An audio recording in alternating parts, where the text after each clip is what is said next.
The UK's party leaders have clashed in the first TV election debate on a range of issues including the NHS, immigration and the deficit. It is the only time David Cameron and Ed Miliband will appear together on TV ahead of 7 May's polling day.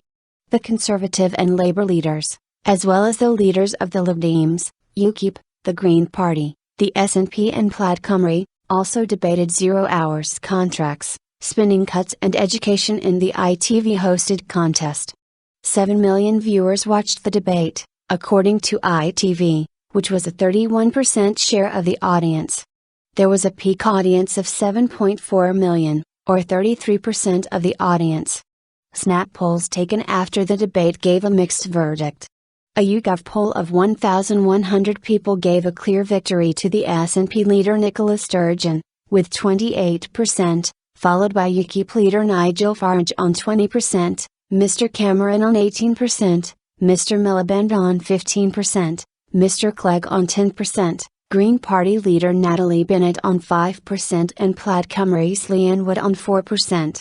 But a Cymru's poll for ITV made it a dead heat between Mr Cameron, Mr Miliband, Mr Farage and Dems Sturgeon, although Mr Cameron came out on top on the question of who was most capable of leading the country.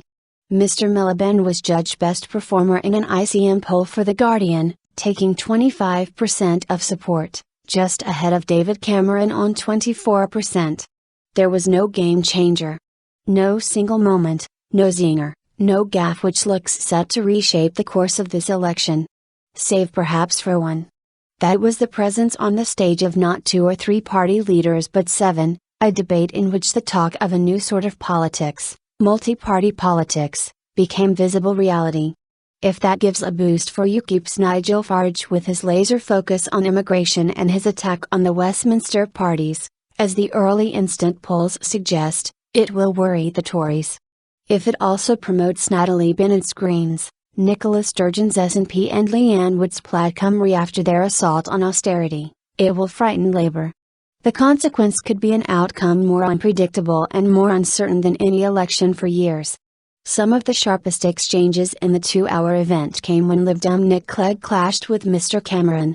Mr Clegg accused Mr Cameron of wanting to cut the money going into schools. Mr Cameron denied this and accused the Lib Dem leader of taking a pick-and-mix approach to decisions they had made together in cabinet. Mr Miliband attacked Mr Clegg for betraying young people over tuition fees. A clearly riled Mr Clegg attacked the Labour leader's bias stance and challenged Mr Miliband to apologise to the British public for crashing the economy. Mr Miliband said Labour had admitted getting it wrong over bank regulation. Sturgeon took a firm line against austerity and signalled areas, such as increasing the top rate of income tax, where she could work with Labour but said getting more SNP MPs elected to Westminster was needed to keep them honest. Wood and Bennett joined Sturgeon in stressing their anti-austerity credentials. The BBC's assistant political editor Norman Smith told BBC Radio 4's Today programme both Mr Cameron and Mr Miliband's supporters were pretty pleased. They felt their men came through it relatively unscathed, they got over their core message, they both believed they managed to look prime ministerial.